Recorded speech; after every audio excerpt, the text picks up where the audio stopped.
Hey LT gamers, welcome back to the channel. My name is Tom and today we're diving deep into the world of grand strategy, but with a twist. You're not going to find any Civilization, Crusader Kings or Europa Universalis here. No, today I'm going deep into the archives to unearth 12 of the rarest grand strategy games you've probably never heard of. I'm going to be adopting a bit of a looser definition for the term grand strategy though, so I don't exclude too many. I'm going to start back in the late 80s, go through the 90s and bring it up to the modern day, exploring a mix of some classics with some recent hidden treasures to boot.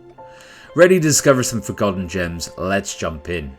Before we start, of course, don't forget to hit that like button, subscribe if you like our content and turn on the notifications as well so you don't miss out. Alright, let's get into it. Let's kick things off with a real throwback, Annals of Rome from all the way back in 1986. This is a turn-based strategy game developed by Personal Software Services, and it drops you into the late Roman Empire where your goal is simple: survive as long as possible while European states rise up and rebel against you. Now I'm not going to sugarcoat it for you, Annals of Rome wasn't exactly a visual masterpiece, even by the 80s standards. The graphics and interface were pretty clunky, but what it lacked in presentation it made up for in innovative gameplay. One unique feature was its variable turn length, which really set it apart from other games of the time. It's actually kind of impressive that despite all these rough edges, it did score pretty solid reviews, being praised as the perfect game for serious strategy fans. Sure, there were no victory conditions that were clear anyway, the save system was a bit of a mess, but for strategy enthusiasts back in the day, this was a hidden gem that ended up getting ported to just about every platform of the time. If you're a fan of ancient history and don't mind digging into retro strategy games, Annals of Rome's definitely worth taking a look, just don't expect too much polish here. Next up we have Battles of Destiny from 1991, a turn-based strategy game that lets you battle it out on maps representing either Earth or fictional worlds. What was cool about this one was how it handled unit production. Instead of being reliant on money, it took time to build new units, with more advanced units needing longer to manufacture. You've got around 20 different types to work with, ranging from land, sea and air, so there's quite a bit of variety here. Battles of Destiny earned some great reviews back in the day as well. It was cited as being seductively easy to learn and quite addictive, which is basically the dream for strategy games, right? And it wasn't just a one and done type of game either. It had a serious amount of replayability and it really pushed people's strategic thinking to the limits. It may not be that well known today, but for early 90s strategy fans, Battles of Destiny was a real standout. Next on the list is Fantasy Empires, released in 1993. A real hidden gem that combines strategy with a strong Dungeons & Dragons vibe. The first thing you do is create your leader, picking from the classic D&D roles. Your leader's not directly involved in the fighting, but they do serve as a figurehead for your army. The main part of the game takes place on the strategic map, where you focus on expanding your territory, invading provinces and constructing buildings, and it's quite hands-on as well.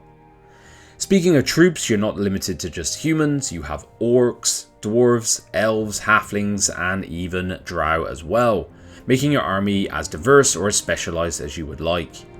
Fantasy Empires really nailed it with its mix of human and AI opponents and randomised countries, which get it feeling fresh each time. Solid mechanics and fun gameplay, and it's somehow been very much forgotten over the years, which is a shame considering how well crafted it was. If you love high fantasy with strategic empire building, Fantasy Empires is definitely worth rediscovering. Next up we've got Machiavelli the Prince, released in 1995, also known as the Merchant Prince, a turn-based strategy game with a unique twist. You receive a map from your uncle that's incredibly detailed around Venice. But as you explore further out, it becomes more vague and inaccurate. It's a really clever mechanic because it captures what exploration would have really been like. You work off rumours and half-truths, and it adds a layer of realism that even strategy games today struggle with. Machiavelli the Prince may not have had the complexity of its contemporaries like Civilization, but it really nailed the feeling of exploration and the thrill of not knowing exactly what lies ahead. Reviewers absolutely loved it as well, with many citing it as a brilliant strategy game. It was praised for its mix of the strategy and intrigue, as you're constantly managing diplomacy, trade and economics. The graphics were a bit basic, but the depth and clever mechanics make this a true gem. And few games have really captured the idea of partial information so well. You either are fully in the dark or you have perfect knowledge. So Machiavelli dared to do something different and still stands out because of that. Let's dive into Imperialism next, a turn-based grand strategy game that made its mark in '97, developed by Frog City Software and published by Strategic Simulations. The game offered two distinct ways to play. Either you stepped into a fictional, randomly generated world, or you tackle one of its historical scenarios. If you chose the historical route, you began your journey in 1815 for their grand campaign, and this is a pivotal year that many historians see as the dawn of the 19th century. What was really cool about Imperialism was that it was entirely turn-based, giving you the time to strategize without the pressure of real-time gameplay. Each turn lets you navigate through 5 different screens, each packed with its own set of decisions. You had the map screen, you had the transport screen, the industry screen, the trade screen, and finally the diplomacy screen. So there was a lot to unpack here. While it was pointed out Imperialism might not have the most tactical realism out there, it did offer strategy buffs some truly compelling management challenges. It was about balancing your resources, making smart decisions to expand your empire. So if you were a fan of deep strategic gameplay with a historical twist, and still are, Imperialism is definitely worth exploring along with its sequel. Next up is Supreme Ruler 2010, a captivating grand strategy game where you took control of all aspects of a region's government. Developed by Battlecoach Studios and released by Strategy first in 2005, the game strove to be the next generation of strategy gaming. What set it apart was its depth. It didn't just have a build and attack mentality, it was a complex simulation of political and military leadership, managing your region's economy, influencing your neighbours. Were you going to be a skilled diplomat or a ruthless ruler? On top of this, there was a rich resource management system, and you could switch between real-time and turn-based modes with hundreds of military units for your command. With over 40 scenarios and 200 starting regions, there is also a high degree of replayability. The game received a lot of praise for its ease of play, the quantity of scenarios, and its slick UI, but many had problems with its AI and bugs as well. But if you're looking for a deep strategic gem, and that one that's going to challenge your leadership skills, Supreme Ruler 2010, along with its sequels, is definitely worth checking out. Let's explore Imperial Glory now, a game released in 2005 by Pyro Studios and published by Eidos Interactive. Set in the Revolutionary and Napoleonic eras from 1789 to 1815, the game let you step into the shoes of one of the great empires of the age, Great Britain, France, Austria, Russia or Prussia, with the mission to conquer Europe, North Africa and the Middle East. Imperial Glory had a lot in common with the Total War series. It had a 2D strategic campaign alongside fully 3D land and naval battles. Players praised the game for its picturesque 3D visuals and rich diplomacy system. However, critics did note the land battles, while visually appealing, they did lack the epic feel that probably where Total War series outshone this one.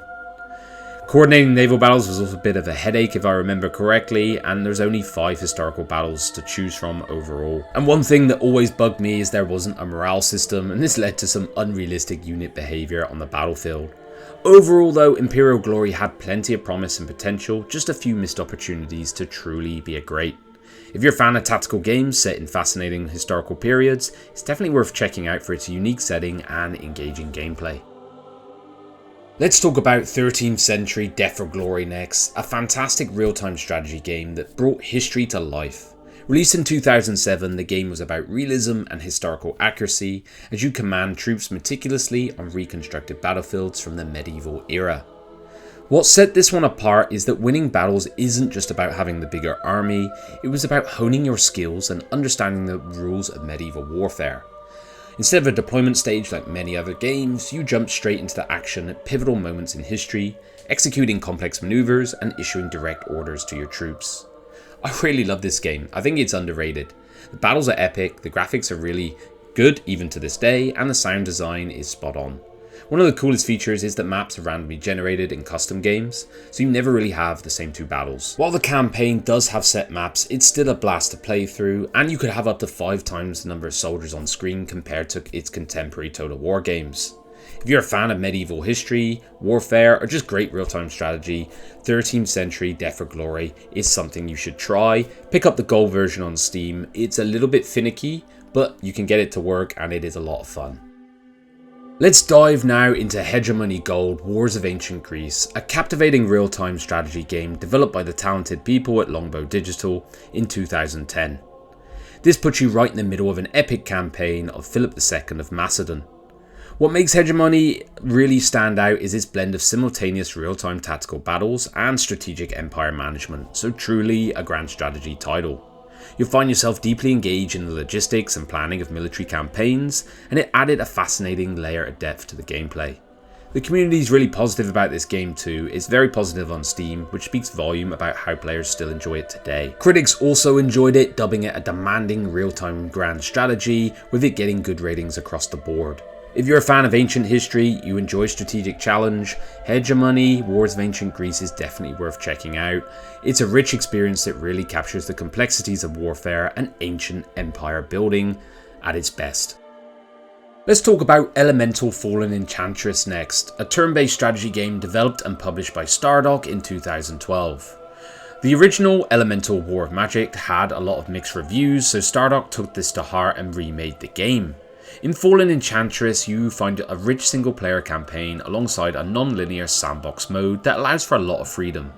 Outside of the campaign, you can win by conquering or allying with other factions, completing a master quest, or casting a powerful spell. You choose a pre-built sovereign or create a custom leader, each with unique characteristics that influence your gameplay.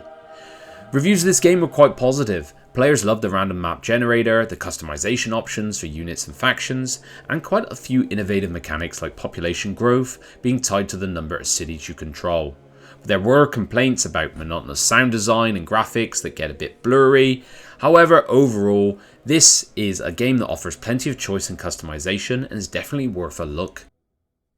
Now let's talk about The Last Federation, a grand strategy title from 2014 that offered turn-based tactical combat featuring up to 5 factions competing at once in a richly simulated solar system, filled with billions of inhabitants. This is one of those titles where you can sit back and just watch. The observer mode is pretty entertaining as you witness the rise and fall of different nations and empires. One of the best things was how the game welcomed new players. The complexity ramped up gradually, so you got comfortable with new mechanics as you went. If you're a seasoned player, you could turn this off and jump straight into the challenging experience right away. And there is a lot of challenge, a lot of numbers, but you can go as deep as you want to on this one. You encounter 8 distinct races with unique personalities and political systems, and it had a fresh vibe to it overall. The game strikes a good balance between complexity and simplicity. There are screens filled with charts and graphs, but you can approach them at your own pace and still find success without having to dive too deeply into the numbers. If you're a fan of grand strategy, this one deserves a spot and it's usually quite reasonable to pick up as well. Alright, last but not least, let's talk about Shadows of Forbidden Gods, which came out in 2023. In this game, you take on the role of a Dark Eldar god, pulling the strings from the shadows to bring about an apocalypse in this fantasy setting. Your agents do your bidding, spreading chaos with plague, famine, volcanic eruptions, and even eternal night, all while avoiding the heroes determined to stop you. What's really special about this one is how unique it is, especially considering it's created by just one person. When it's at its best, Shadows of Forbidden Gods is absolutely immersive, and I know that word is overused, but it truly is. The randomly generated world map feels alive, and there's so many ways to unravel this world. You can study its inhabitants, figure out what they're vulnerable to, spread madness, break down political alliances, or trigger a full-on orc uprising. The strategies are numerous, and the thrill of staying one step ahead of the chosen one keeps you on your toes. I can really highly recommend this game, and I think it deserves a bit more love and attention. So if you like grand strategy, you like anything I've mentioned before, definitely check out this game. And there you have it, LT Gamers, 12 rare and underrated grand strategy games that deserve a spot on your radar. From ancient empires to apocalyptic gods, these games are offering something for every kind of strategy fan. Whether you're into complex management, tactical combat, or just plotting the downfall of civilization itself, you can have a bit of fun with these. Hope you discover a few hidden gems to dive into. If you enjoy the video, don't forget to hit the like button. Of course, subscribe for more awesome content from us, and let me know in the comments which games I should check out, and I will get absolutely on that because grand strategy is a passion of mine, and I'll see you on the next one. Bye bye.